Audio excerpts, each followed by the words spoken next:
విత్తనాల బంతులతో సామాజిక వనాలు పెంచుదాం. ప్రతి ఎన్సీసీ క్యాడెట్ పర్యావరణ హితంగా జీవించాలి. నీరజ్ కుమార్, లెఫ్టినెంట్ కల్నల్, 13వ ఆంధ్ర బెటాలియన్.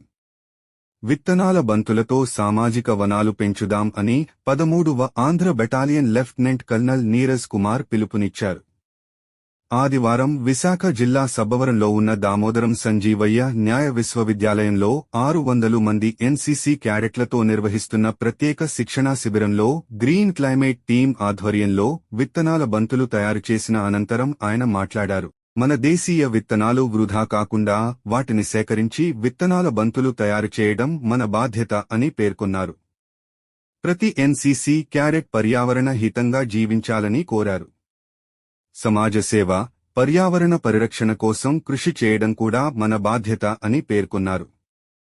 ప్రతి క్యాడెట్ ఈ శిక్షణా కార్యక్రమాలలో సుశిక్షితులు కావాలని కోరారు. ఈ కార్యక్రమంలో senior assistant SV Govindarao, association of people's power ప్రతినిధి Bhaskar, green climate team NGO వ్యవస్థాపక కార్యదర్శి జెవి రత్నం, సమన్వయకర్త జె రాజేశ్వరి తదితరులు పాల్గొని మాట్లాడారు.